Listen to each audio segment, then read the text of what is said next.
Hey guys, tonight we're diving into one of the ocean's most fascinating transformations, where humanity's greatest disasters become nature's most vibrant success stories. You're floating above a shipwreck right now, your diving equipment humming quietly as you peer through the crystal clear water at what was once a mighty vessel, now resting peacefully on the sea floor like a sleeping giant. The barnacles, covering every surface, catch the filtered sunlight streaming down from above, creating a mosaic of life that sparkles and shifts with each gentle current. You definitely wouldn't survive this without your gear, but from your safe vantage point, you're witnessing something truly magical. The slow motion resurrection of steel and wood into living coral cities. So, before you get comfortable, take a moment to like the video and subscribe, but only if you genuinely enjoy what I do here. I'd also love to know where you're listening from and what time it is in your corner of the world.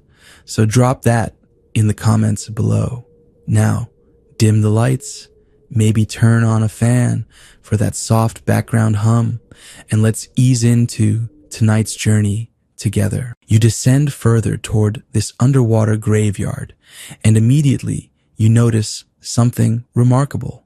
What should be a barren patch of sandy ocean floor has become a thriving metropolis. The ship's hull, once pristine and painted, now serves as the foundation for an entire ecosystem that rivals any natural coral reef.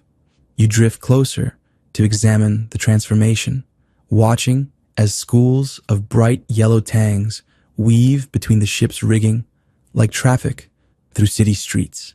Every surface tells a story of colonization and adaptation, from the smallest bacteria to the largest predators that now call this wreck home. The science behind this transformation begins almost immediately after a ship sinks. Within hours, bacteria form the first layer of what marine biologists call a biofilm, essentially laying down the welcome mat for everything that follows. You observe how this invisible carpet of microorganisms creates the perfect foundation for larger creatures to attach and grow. It's like watching the construction of an underwater apartment building, except instead of concrete and steel, the building materials are living organisms that grow, reproduce, and create space for their neighbors. Researchers still argue that the speed of colonization depends heavily on the ship's location and the surrounding water conditions. Some wrecks in tropical waters become fully established ecosystems within just a few years, while those in colder, deeper waters might take decades to reach the same level of biodiversity. You notice how the water temperature around this particular wreck feels perfect against your wetsuit, suggesting you're in one of those fast-track locations where life explodes into action. Ancient maritime cultures often believed that ships possessed souls, and watching this transformation, you start to understand why. The vessel below you seems to breathe with the rhythm of the ocean, its metal framework flexing slightly with each surge of current. Sponges have claimed the ship's wheelhouse, their bright orange and purple bodies filtering thousands of gallons of seawater daily, cleaning the ocean while creating homes for countless smaller creatures. You spot a moray eel poking its head out from what was once a porthole, its ancient eyes surveying its domain with the confidence of a longtime resident. The process you're witnessing represents one of nature's most efficient recycling programs. Instead of letting human debris clutter the ocean floor, marine life transforms our discarded vessels into productive habitat. Every square inch of the ship's surface provides attachment points for filter feeders, hiding places for small fish, and hunting grounds for larger predators. You watch a grouper the size of a small car emerge from the ship's cargo hold, moving with the unhurried grace of someone who knows they own the neighborhood. What strikes you most about this underwater city is its vertical complexity. Natural coral reefs grow slowly outward and upward over thousands of years, but a shipwreck instantly provides three-dimensional structure that marine life can colonize from the seafloor to just below the surface. You swim around the ship's massive smokestack, now decorated with sea fans that sway like underwater palm trees in the gentle current. Small fish dart in and out of the coral formations, their silver scales catching and reflecting the dappled sunlight filtering down from above.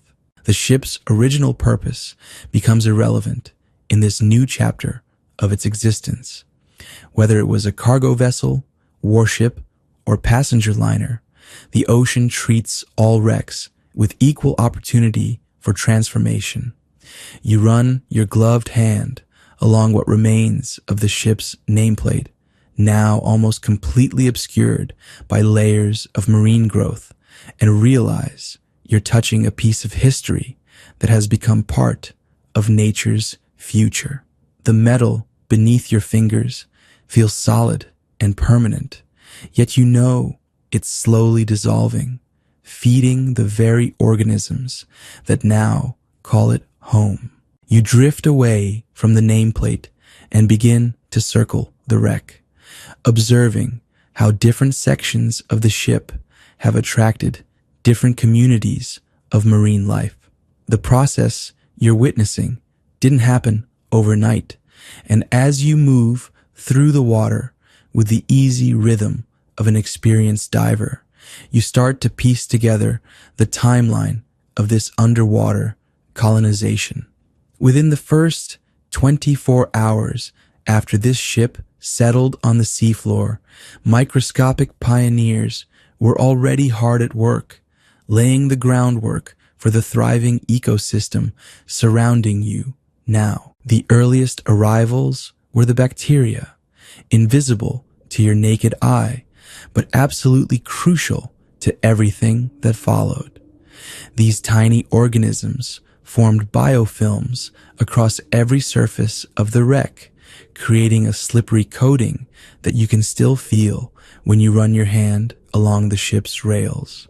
Think of them as the advanced scouts of the marine world, testing the waters and sending chemical signals that essentially announce this place is safe for settlement. Within days of the bacteria's arrival, you would have seen the first larger colonists beginning their journey to this new underwater real estate. Barnacle larvae were among the quickest to respond to the bacterial welcome mat. You examine the ship's anchor chain, now completely encrusted with these cone-shaped filter feeders, and try to imagine the moment when the first tiny larvae drifted down from the water column above.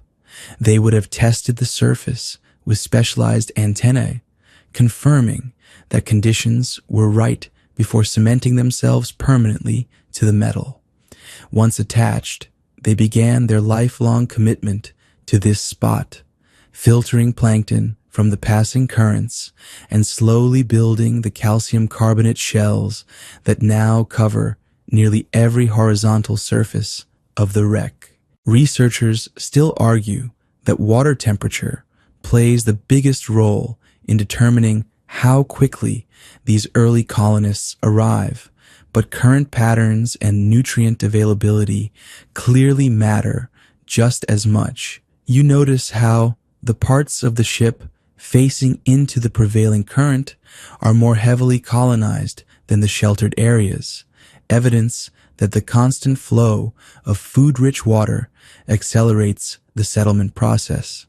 It's like watching the difference between a busy downtown street and a quiet residential cul-de-sac, both in the same city, but with completely different levels of activity. Following close behind the barnacles came the tube worms, and you can see their handiwork everywhere on the wreck. These creatures look like tiny white flowers growing from the ship's surfaces, but they're actually sophisticated filter-feeding machines. Each worm constructs a protective tube from calcium carbonate and organic compounds, then extends feathery feeding tentacles to capture passing plankton.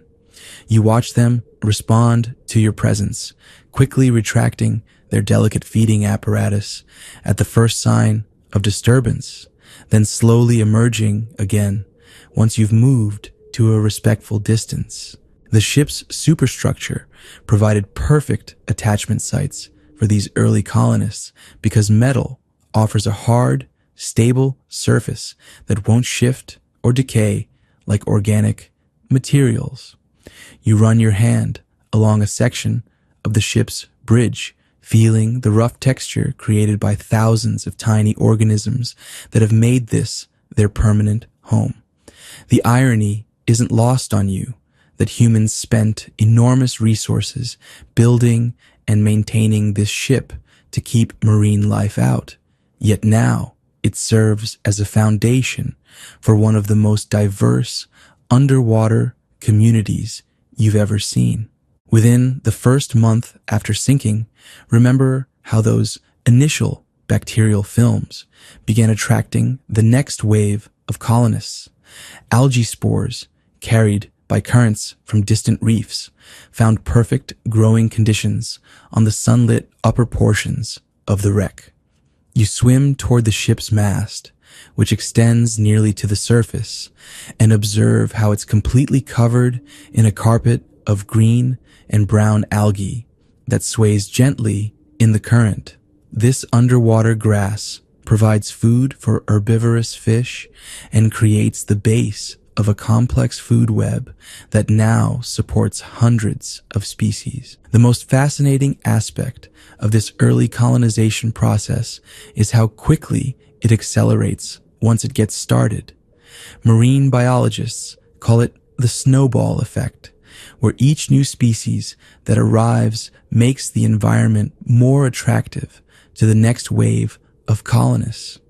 You see evidence of this phenomenon everywhere as you explore the wreck, from the small fish that arrived to feed on the algae and bacteria, to the anemones that followed to prey on those fish, to the larger predators that eventually discovered this new hunting ground.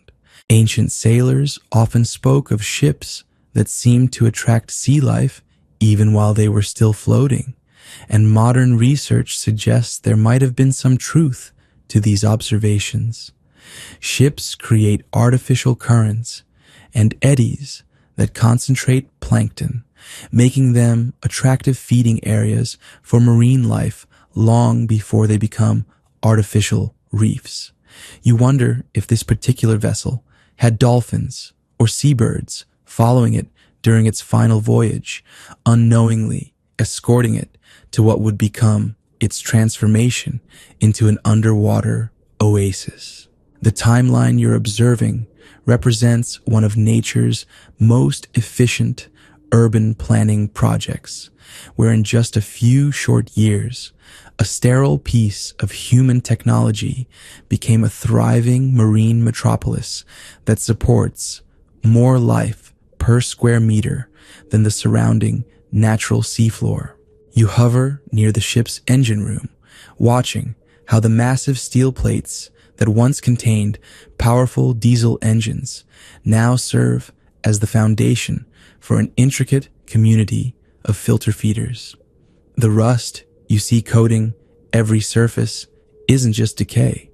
It's actually the raw material that makes this underwater transformation possible. As seawater slowly dissolves the iron in the ship's hull, it creates the perfect chemical environment for certain marine organisms to thrive, turning what engineers consider structural failure into biological success. The rust process begins immediately when metal meets seawater, but what you're observing goes far beyond simple corrosion.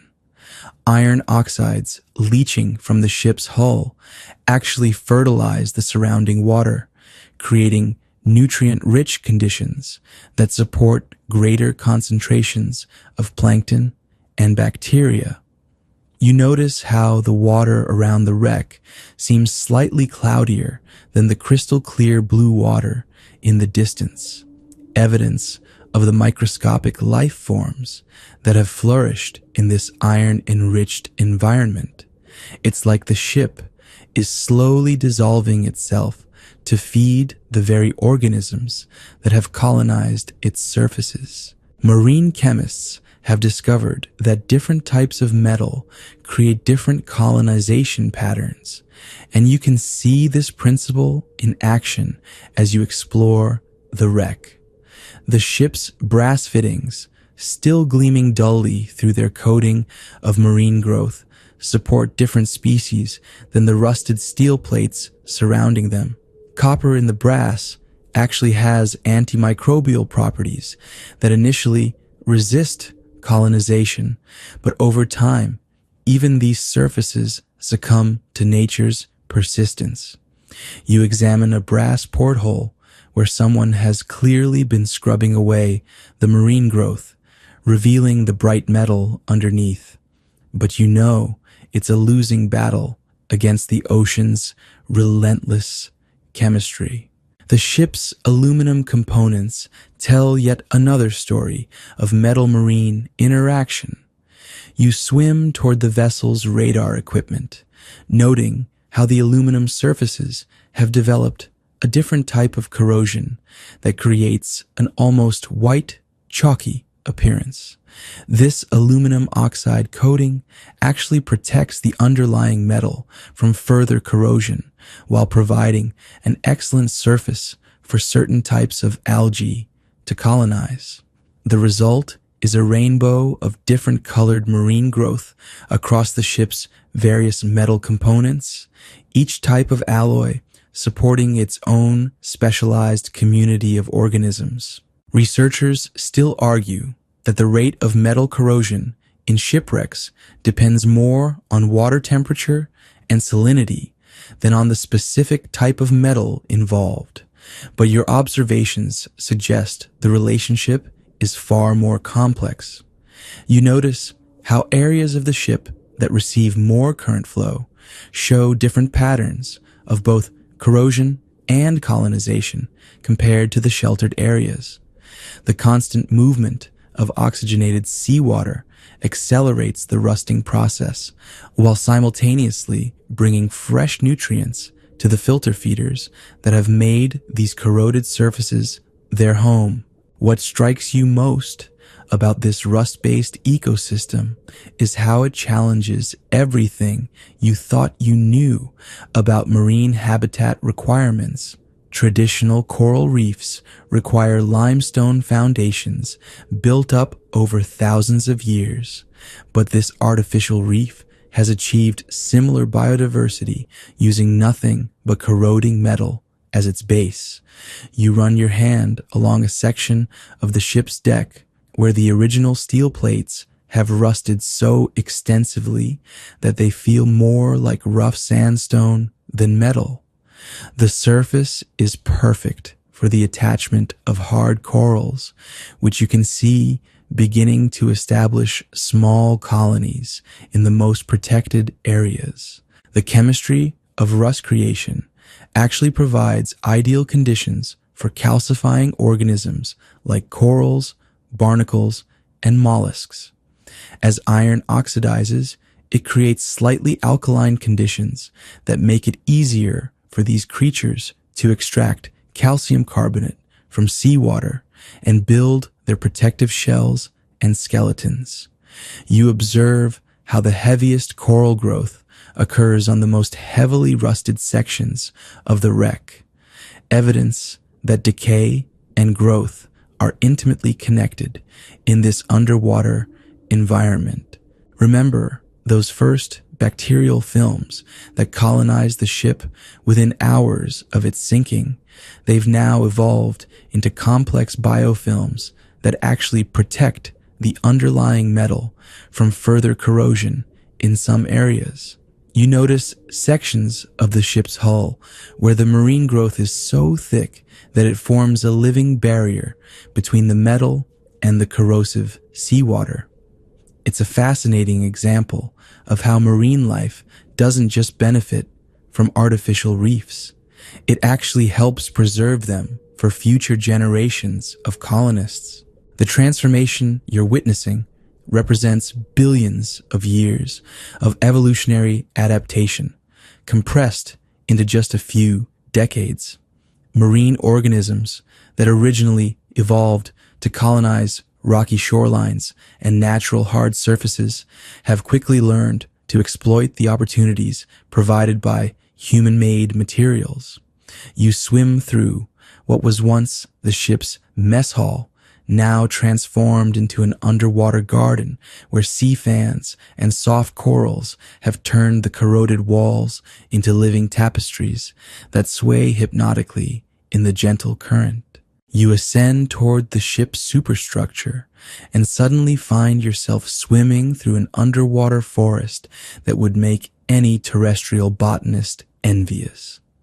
The ship's masts, railings, and antenna arrays have become the support structure for towering kelp that reaches toward the surface like submarine skyscrapers. These brown algae didn't exist here when the ship first settled on the seafloor, but over the years, they've transformed this metal framework into a living cathedral of swaying fronds that filter the sunlight into dancing patterns of gold and green.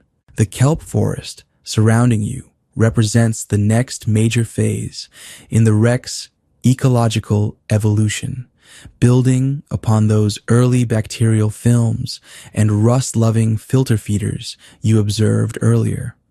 Unlike the sessile organisms that cement themselves permanently to the ship's surfaces, kelp requires a different strategy for colonization. You watch as holdfasts, the root-like structures that anchor kelp to hard surfaces, grip the ship's corroded metal with surprising tenacity. These biological anchors don't actually penetrate the metal. Instead, they spread across its surface like underwater ivy, creating such a strong hold that even the most powerful storms rarely dislodge established kelp colonies. The vertical structure of the shipwreck provided ideal conditions for kelp establishment because these marine plants need both secure attachment points and access to sunlight. You swim upward through the kelp canopy, noting how the fronds become larger and more numerous as you approach the surface where light levels are highest.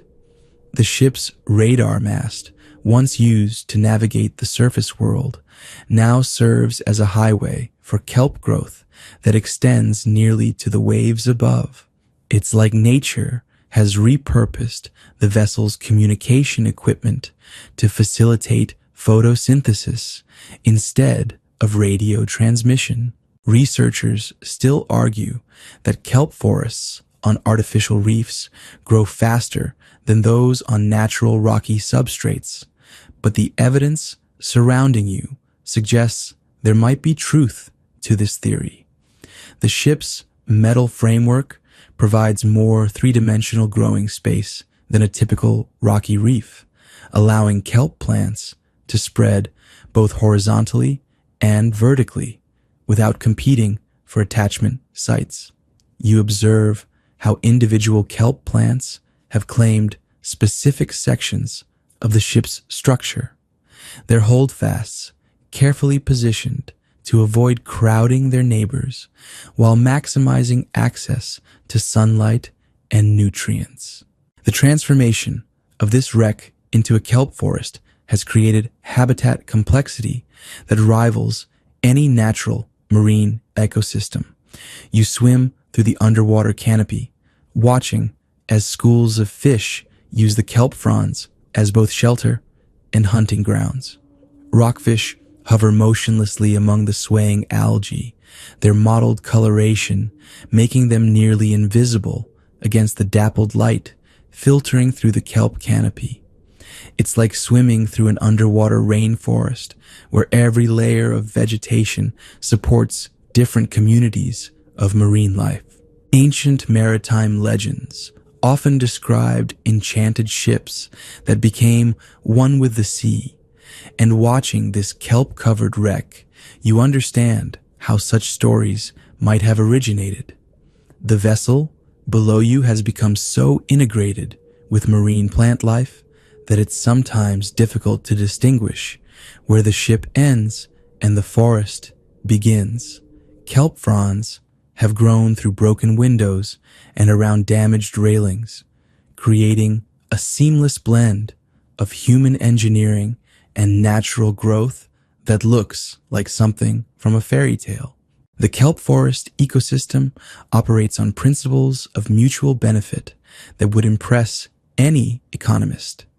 The algae provide shelter and food for countless marine animals, while those same animals provide nutrients through their waste products that fertilize continued kelp growth. You notice how areas of the wreck with the heaviest fish populations also support the most luxurious kelp growth, evidence of this underwater nutrient cycling in action. It's a closed-loop system that makes the most efficient recycling programs on land look wasteful by comparison. The seasonal rhythms of kelp growth have created a dynamic ecosystem that changes throughout the year. During peak growing seasons, the kelp canopy becomes so dense that it blocks most sunlight from reaching the ship's lower levels, creating distinctly different habitat zones at various depths. You swim down toward the ship's engine room, noting how the marine life in these darker areas differs significantly from the sun-drenched kelp forest above. It's like exploring different climate zones within a single ecosystem, all supported by the underlying structure of this artificial reef. Remember those early colonists like barnacles and tube worms that first claimed the ship's surfaces? They now form the understory of this kelp forest ecosystem, continuing to filter plankton from the water while providing food for the fish and invertebrates that live among the kelp fronds. You observe how the different layers of this underwater forest support specialized communities, from the light-loving organisms near the surface to the shadow-adapted species that thrive in the ship's darker recesses. The wreck has become a vertical ecosystem that maximizes the use of every available niche, from the seafloor to just below the ocean's surface. You drift through the kelp canopy when suddenly a shadow passes overhead, and you look up to see the unmistakable silhouette of a reef shark gliding effortlessly through the underwater forest. This predator represents the final piece in the wreck's ecological puzzle, the arrival of apex hunters who have discovered that artificial reefs like this one provide some of the most reliable hunting grounds in the entire ocean. The shark moves with the casual confidence of a regular visitor, clearly familiar with every hiding spot and ambush point that this transformed ship provides. The appearance of large predators marks a crucial milestone in any artificial reef's development, signaling that the ecosystem has achieved the kind of biodiversity and prey density necessary to support top-level carnivores. You watch as the shark disappears into the deeper sections of the wreck, likely heading toward areas where smaller fish congregate in the ship's protected spaces. The predator's presence doesn't create panic among the other marine life. Instead, you observe the kind of cautious awareness that indicates a well-established predator-prey relationship has developed over time. Following the shark's path, you descend toward the ship's cargo holds where the real action unfolds. These cavernous spaces, once designed to transport human goods across the ocean, now serve as underwater amphitheaters where the daily dramas of marine predation play out. Schools of baitfish swirl through the holds like living tornadoes, their silver scales creating hypnotic patterns as they move in perfect synchronization. You notice how they use the ship's internal structure strategically, darting behind bulkheads and through doorways to evade the larger predators that patrol these underwater corridors. The ship's complex internal architecture provides perfect hunting conditions for ambush predators like grouper and moray eels. You peer into what was once the captain's quarters and spot a massive moray eel coiled in the shadows, its ancient eyes tracking your movements with the patience of a creature that has learned to wait for the perfect opportunity. These predators have claimed specific territories within the wreck, establishing hunting grounds that they defend against competitors while providing safe passage for prey species that don't pose a threat. Researchers still argue that artificial reefs concentrate marine life in ways that might not be entirely natural, but the hunting behaviors you're observing suggest these ecosystems function according to the same predator-prey dynamics found on natural reefs. The shark you saw earlier returns, this time accompanied by a second individual, and you realize that news of good hunting grounds travels fast in the underwater world. These predators likely patrol multiple wrecks and natural reefs in the area, but this particular ship has clearly earned a reputation as a reliable source of prey. The vertical structure of the wreck creates hunting opportunities that simply don't exist on flat seafloors. You watch as a school of jacks uses the ship's superstructure to execute a sophisticated hunting strategy, driving smaller fish upward against the kelp canopy where escape routes become limited. It's like watching a three-dimensional chess game where every level of the wreck serves a different strategic purpose, from the ambush points in the lower holds to the open water intercept zones around the ship's perimeter. Remember those filter-feeding organisms like barnacles and tube worms that were among the first colonists? They now form the base of a complex food web that supports these apex predators. You observe how nutrients flow upward through the ecosystem, from the microscopic plankton filtered by sessile organisms to the small fish that graze on algae and bacteria, to the larger predators that hunt those herbivores, and finally to the sharks and other apex species that rule over this underwater kingdom. The hunting grounds surrounding the wreck extend well beyond the ship's physical boundaries. You swim away from the main structure and notice how predators use the wreck as a central staging area for hunts that range across the surrounding seafloor. The ship serves as both sanctuary and supply depot, providing shelter between hunting expeditions and attracting prey species that can be ambushed during their visits to this underwater oasis. It's like watching a medieval castle that serves as the headquarters for hunting parties ranging across the surrounding countryside. What fascinates you most about these predator-prey interactions is how quickly they've adapted to the wreck's unique environment. Behaviors that evolved over millions of years on natural reefs have been modified and refined to take advantage of the specific hunting opportunities provided by human-made structures. You watch a barracuda use the ship's smokestack as a blind, positioning itself where the current will carry the scent of potential prey while keeping it hidden from view. The fish has clearly learned that the wreck's metal framework creates acoustic shadows and visual blind spots that can be exploited for more effective hunting. You begin your descent into the deeper sections of the wreck, leaving behind the sunlit kelp forest and those prowling predators to explore how pressure and darkness have created entirely different ecosystems in the ship's lower reaches. The water around you grows noticeably colder as you descend, and the familiar sounds of the shallow reef give way to the profound silence that characterizes the deep ocean.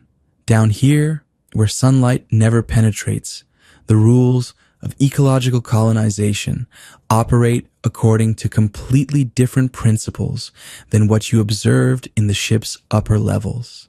The deep sections of the wreck support communities of organisms that most people never see, creatures adapted to survive in conditions that would instantly kill the colorful fish swimming in the kelp canopy above. You shine your light on the ship's engine room bulkheads and discover they're covered with strange, translucent organisms that look more like alien life forms than anything from Earth's familiar ecosystems. These deep-sea specialists arrived at the wreck through entirely different colonization pathways, drifting down from the abyssal depths rather than up from coastal reefs. Cold water corals have claimed the ship's deepest recesses, building elaborate calcium carbonate structures that glow white in your diving light. Unlike their warm water cousins that depend on symbiotic algae for nutrition, these deep-sea corals feed entirely on organic matter that drifts down from the productive surface waters above. You observe how they've positioned themselves strategically in areas where the ship's structure creates upwelling currents that concentrate this marine snow, essentially turning the wreck into a feeding funnel for filter-feeding organisms. The ship's cargo holds at this depth have become galleries of bioluminescent art that would make any museum curator jealous. You switch off your diving light for a moment and watch as disturbed organisms respond with flashes of blue and green light that cascade across the ship's interior surfaces like underwater fireworks. These creatures use bioluminescence for communication, predator avoidance, and prey attraction in ways that scientists are only beginning to understand. The wreck provides perfect conditions for these light displays because its enclosed spaces amplify and reflect the biological illumination. Researchers still argue that deep shipwrecks create artificial oases in what are otherwise desert-like abyssal environments, but the evidence surrounding you suggests these metal islands do indeed concentrate deep-sea life in remarkable ways. The ship's structure breaks up the monotonous soft sediment landscape of the deep sea floor, creating the kind of hard substrate habitat that's extremely rare in abyssal environments. You notice how the marine life density around the wreck is dramatically higher than on the surrounding muddy bottom, evidence of the ship's role as an underwater refuge. The pressure at this depth creates unique challenges and opportunities for marine colonists. You observe how certain organisms have evolved specialized adaptations to take advantage of the ship's internal pressure dynamics, using enclosed spaces like staterooms and engine compartments as pressure refugees during their vertical migrations. Some deep-sea fish use the wreck as a decompression stop during their nightly journeys to feed in surface waters, resting in the ship's protected spaces before returning to the abyssal depths. Ancient mariners told stories of ghost ships sailing the deep ocean, and exploring this dark section of the wreck, you begin to understand how such legends might have originated. The ship's corridors and compartments create an underwater labyrinth where strange creatures appear and disappear like phantoms in your diving light. You navigate through what was once the ship's galley, now home to colonies of glass sponges that filter nutrients from the frigid water with alien efficiency. Remember that kelp forest thriving in the ship's upper reaches. Down here in the darkness, chemosynthetic bacteria have taken over the primary production role, converting dissolved chemicals from the ship's corroding metal into organic compounds that form the base of the deep-sea food web. You examine areas where the ship's hull has developed significant corrosion, noting how these sites support dense colonies of bacteria-feeding tube worms that create their own miniature ecosystems within the larger wreck community. The deep sections of the wreck operate on geological timescales rather than biological ones, with colonization and succession processes that unfold over decades rather than seasons. You observe how different sections of the ship show various stages of deep-sea colonization, from recently exposed metal surfaces that gleam in your light to areas so completely covered with marine growth that the original ship structure is barely recognizable. It's like swimming through an underwater archaeological site where you can trace the history of colonization by reading the layers of marine life that have accumulated over time. The silence and darkness of this deep environment create a meditative atmosphere that contrasts sharply with the bustling activity of the shallow reef above. You float motionlessly in what was once the ship's bridge, watching as ghostly deep-sea fish drift through the space like underwater spirits, their movements slow and deliberate in the energy-conserving style of deep ocean dwellers. You rise from the deep sections of the modern steel vessel and find yourself approaching something entirely different, an ancient wooden sailing ship that rests nearby on the same seafloor, its weathered timbers telling a completely different story of marine colonization.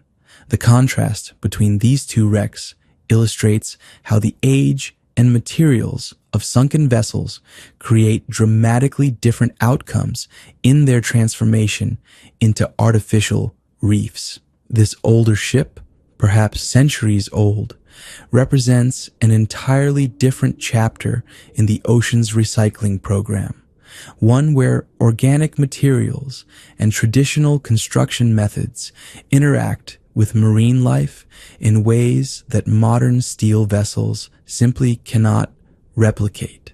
The wooden hull of this ancient vessel has undergone a transformation that makes the steel ship's rust-based colonization look straightforward by comparison. Wood-boring organisms like shipworms have been slowly consuming the vessel's structure from the inside out, creating a honeycomb of tunnels that now serve as apartments for countless small marine creatures. You examine the ship's remaining timbers, noting how they've become so thoroughly integrated with marine growth that it's often impossible to distinguish where the original wood ends and the calcified organisms begin. Unlike the steel ship, where corrosion creates chemical nutrients that fertilize marine growth, This wooden vessel has been feeding the ecosystem through direct consumption of its organic structure. You observe how different species of fungi and bacteria have been breaking down the ship's cellulose and lignin, converting the wood into dissolved organic compounds that support entirely different communities of marine life. The process is so thorough that much of the ship's original structure has simply disappeared, leaving behind only the most durable components like iron fittings and ballast stones. The ship's wooden construction created colonization opportunities that simply don't exist on modern steel vessels. You swim through what remains of the vessel's gun deck, noting how the spaces between the ship's ribs have been colonized by creatures that specialize in exploiting the unique microenvironments created by decomposing wood. Certain species of marine worms have evolved specifically to live in the tunnels created by shipworms, creating a kind of ecological succession where one wood-boring species prepares habitat for another. Researchers still argue that wooden shipwrecks provide better habitat for certain types of marine life than their modern steel counterparts, but the evidence you're examining suggests the reality is more complex. While wooden ships do support unique communities of wood-boring and wood-decomposing organisms, they also have much shorter lifespans as artificial reefs. You notice how this ancient vessel has lost most of its three-dimensional structure, creating a much flatter habitat profile compared to the towering steel wreck nearby. The archaeological value of wooden shipwrecks creates additional complications in their role as artificial reefs. You observe how marine growth has both preserved and destroyed different aspects of the ship's historical significance, protecting some artifacts from corrosion while making others completely inaccessible under layers of marine encrustation. It's a fascinating example of how nature and human history interact with the same biological processes that create vibrant ecosystems, also erasing irreplaceable cultural heritage. Traditional maritime cultures often believed that wooden ships possessed living souls that returned to nature after death. And examining this decomposing vessel, you can appreciate the wisdom in that perspective. The ship is literally feeding the ocean, its organic structure being converted into the bodies of marine organisms in a direct transfer of biomass that steel vessels cannot achieve. You watch as a school of fish feeds on the microscopic organisms breaking down the ship's remaining timbers, observing how the vessel continues to support marine life, even as it slowly disappears. Remember those cold water corals you observed in the deep sections of the steel wreck. Here on the wooden ship, they've taken advantage of the calcium-rich environment created by generations of shell-building organisms that have lived and died on the vessel's surfaces. The accumulated shell material has created a kind of artificial limestone reef that supports coral growth far from any natural hard substrate. You examine massive coral formations that have grown up from the ship's ballast pile, creating habitat complexity that rivals any natural reef. The decomposition timeline of wooden ships creates a completely different ecological succession pattern compared to steel vessels. While metal ships can serve as artificial reefs for decades or even centuries, wooden vessels typically complete their transformation into marine habitat within a few decades, leaving behind only scattered artifacts and enriched sediments to mark their former presence. You swim over areas where wooden ships have completely disappeared, noting how the seafloor sediments still support enhanced marine life communities decades after the vessels themselves returned to the ocean. The contrast between these two wrecks illustrates how human maritime technology has changed the ocean's relationship with our sunken vessels. Modern steel ships create long-lasting artificial reefs with complex three-dimensional structure, while traditional wooden vessels provide short-term but intensive nutrient inputs that create localized hotspots of marine productivity that persist long after the ships themselves have vanished into the ecological cycles that originally created them. You return to the steel wreck and notice something troubling that you hadn't observed during your earlier exploration. Areas where the marine growth appears stunted or discolored, evidence of the toxic legacy that many sunken vessels carry with them to the seafloor. The transformation of ships into thriving ecosystems isn't always the ecological success story it appears to be on the surface, as you're now discovering that the same metal corrosion processes that provide nutrients for marine growth also release heavy metals and industrial chemicals that can poison the very organisms trying to colonize these artificial reefs. Swimming closer to the ship's fuel tanks, you observe how the marine life community changes dramatically in areas where petroleum products have been leaching into the surrounding sediments. The usual dense carpet of filter-feeding organisms gives way to sparse patches of specialized bacteria and hardy invertebrates that have developed tolerance for hydrocarbon contamination.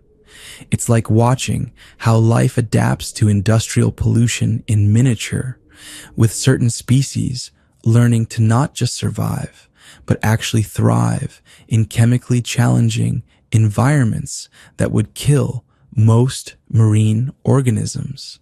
The ship's paint systems represent another source of ongoing contamination that affects colonization patterns throughout the wreck. You examine areas where anti-fouling paint, designed to prevent marine growth when the ship was operational, continues to leach toxic compounds years after sinking. These copper-based and tributyl-containing coatings create dead zones around the ship where few organisms can survive, serving as permanent reminders of humanity's attempts to keep the ocean at bay. The irony is profound. Chemicals intended to prevent marine colonization continue their toxic mission even as the ship becomes an artificial reef. Lead-based paints on older sections of the vessel have created their own contamination challenges, and you notice how certain filter-feeding organisms in these areas show signs of heavy metal stress. Their shells appear thinner and more fragile than those growing on cleaner sections of the wreck, evidence of how toxic substances interfere with the calcium carbonate formation processes that many marine organisms depend on for protection. Yet remarkably, some species have developed mechanisms to sequester these heavy metals safely, essentially using the ship's toxic legacy as raw materials for their own biological processes. Researchers still argue that the ecological benefits of shipwreck artificial reefs outweigh their toxic impacts, but the evidence you're observing suggests the relationship is far more nuanced. Some marine organisms have evolved remarkable abilities to detoxify heavy metals and organic pollutants, effectively cleaning the water around contaminated wrecks while building up tolerance levels that would be lethal to their ancestors. You watch as certain species of algae actually concentrate heavy metals from the surrounding water, serving as biological filters that gradually reduce contamination levels over time. The ship's electrical systems have created particularly interesting contamination challenges as batteries and wiring corrode in the marine environment. You observe how areas around the vessel's battery compartments support entirely different communities of marine life, with certain bacteria specializing in metabolizing the exotic compounds released by decomposing electronic components.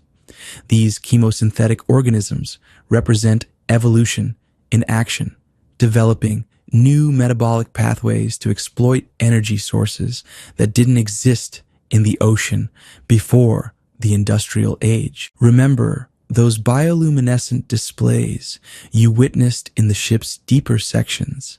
Some of the organisms producing those light shows are actually responding to heavy metal stress, using their bioluminescence as a warning system or detoxification mechanism.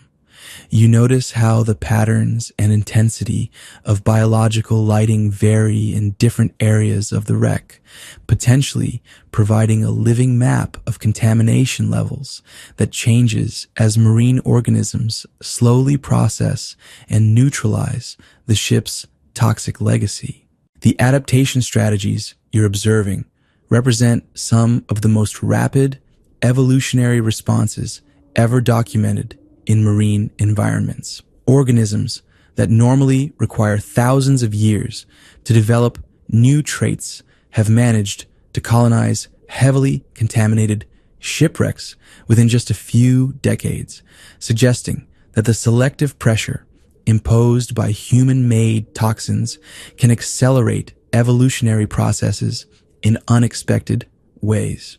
You examine colonies of mussels growing near the ship's engine room, noting how they've developed enhanced filtration mechanisms that allow them to process contaminated water more efficiently than their clean water relatives.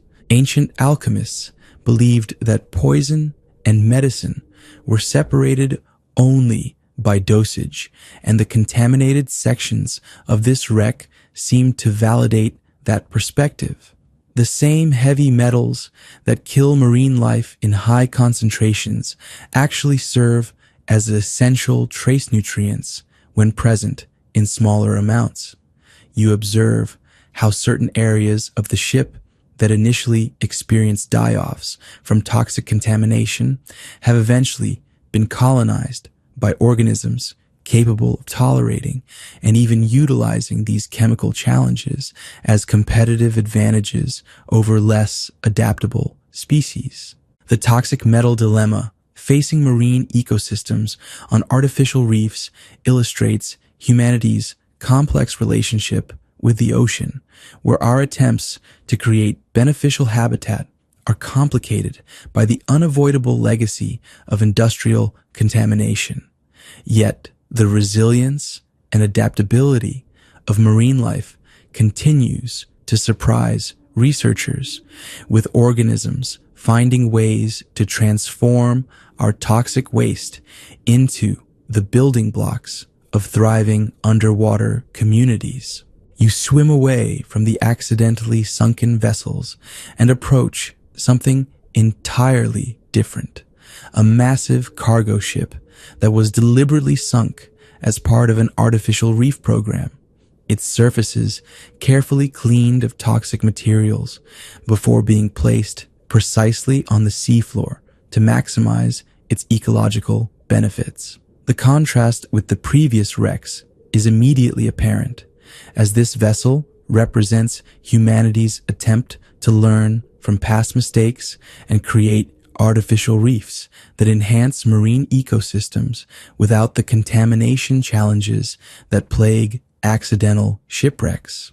The preparation process for this intentional reef creation involved removing all hazardous materials, fuel, oils, and toxic substances that could harm marine life, leaving behind a clean metal framework that provides ideal colonization habitat without environmental complications. You observe how marine growth on this prepared vessel appears more uniform and robust than on the contaminated sections of the accidental wrecks, evidence that careful preparation can dramatically improve artificial reef success rates. The ship's surfaces are covered with healthy coral growth and dense populations of filter-feeding organisms that show none of the stress indicators you noticed on the polluted vessels. Marine biologists selected this site specifically for its optimal conditions, placing the ship in water depths and current patterns that would maximize colonization success while minimizing impacts on existing natural habitats. You notice how the vessel was positioned to create specific current flows that enhance nutrient delivery to the growing reef community while providing protected areas for juvenile fish and invertebrates. It's like watching urban planning applied to marine ecosystems, with careful attention to how artificial structures interact with natural oceanographic processes. The ship's deliberate modification for reef use included creating additional openings and access points that allow marine life to move freely throughout the vessel's interior spaces. You swim through doorways that were enlarged and sharp edges that were removed to prevent injury to marine organisms, observing how these modifications have created ideal habitat conditions that wouldn't exist on an unmodified wreck. The vessel's cargo holds were specifically configured to create different types of habitat zones, from open swimming areas for pelagic fish to protected crevices for shy invertebrates. Researchers still argue that artificial reefs simply move marine life from one location to another, rather than creating new populations. But the evidence surrounding this deliberately sunk vessel suggests the reality is more positive. Fish populations on and around the artificial reef appear to be significantly higher than historical baseline data for this area, indicating that the reef is actually enhancing regional marine productivity rather than just redistributing existing fish stocks. You observe spawning behavior and juvenile recruitment that suggests the artificial reef is contributing to population growth rather than simply concentration. The success of this artificial reef has created a positive feedback loop that attracts marine life from increasingly distant natural reefs, essentially serving as a magnet that draws organisms from throughout the regional ecosystem.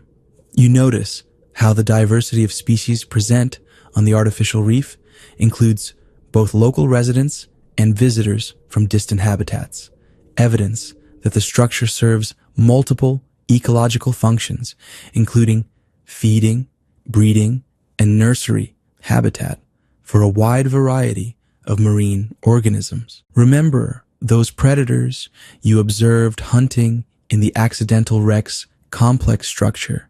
Here, on the designed artificial reef, the hunting patterns appear even more sophisticated as predators learn to exploit the intentionally created habitat features. The ship's modified superstructure provides perfect ambush points and prey concentration areas that have been optimized for the feeding behaviors of local predator species.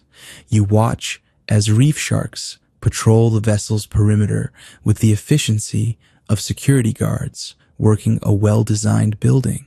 The monitoring and maintenance protocols established for this artificial reef provide insights into how these ecosystems develop over time that simply aren't available for accidental wrecks.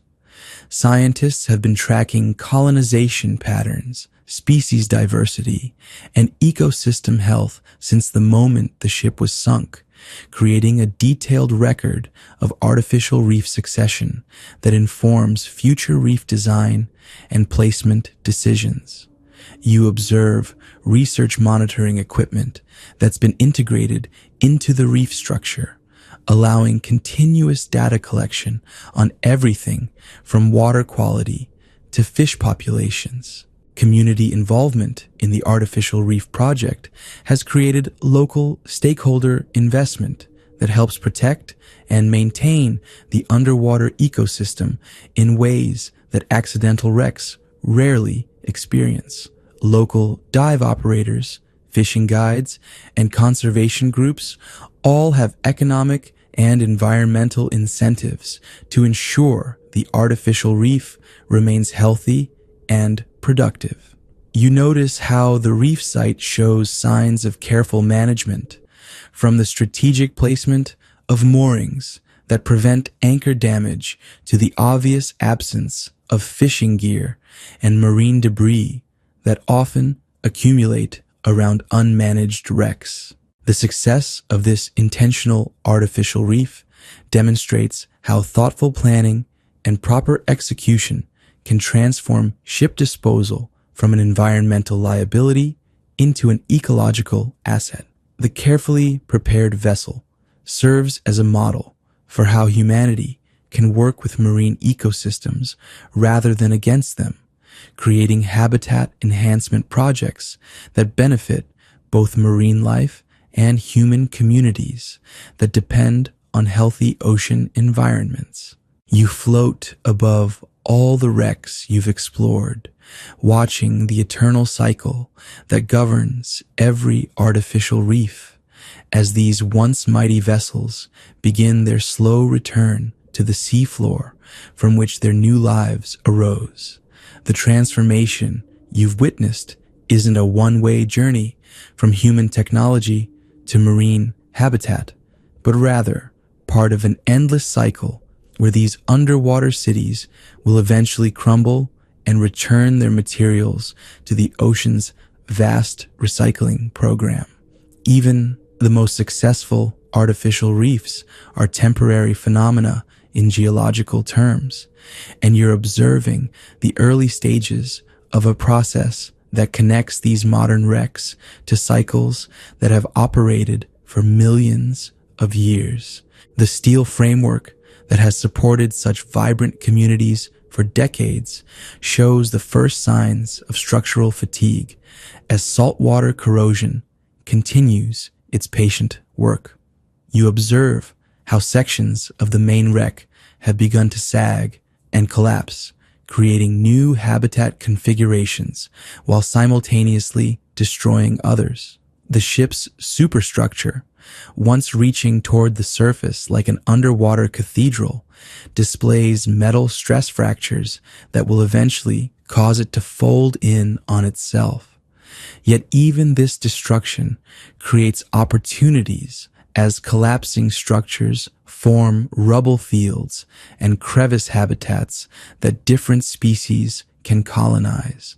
Marine organisms that once depended entirely on the ship's artificial framework are beginning to create their own substrate as generations of shell-building creatures live and die on the vessel's surfaces. You notice how thick layers of accumulated shells, coral skeletons, and calcified algae form self-supporting structures that could persist long after the underlying metal has completely corroded away.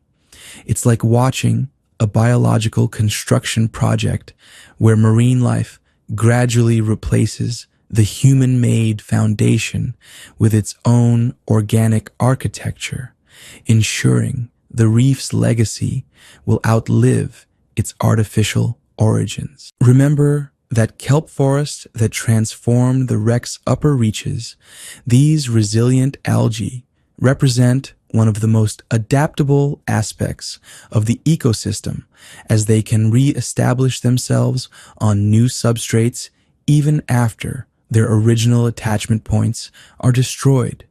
You observe how kelp holdfasts have begun growing on accumulated biological material rather than directly on metal surfaces, evidence of the ecosystem's transition from dependence on artificial structure to self-sustaining natural habitat that could theoretically persist indefinitely.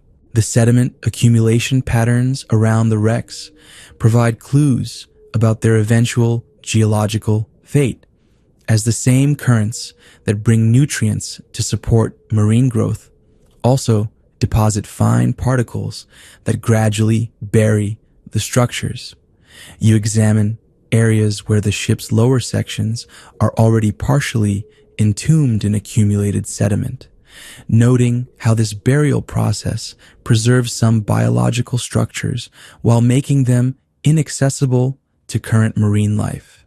It's a gradual archaeological process that will eventually convert the entire artificial reef into fossilized evidence of this remarkable transformation. Researchers still argue that the ecological benefits of artificial reefs can persist for centuries after the original structures have disappeared, but the evidence you're observing suggests this persistence depends on local environmental conditions and the reef community's ability to become self-sustaining.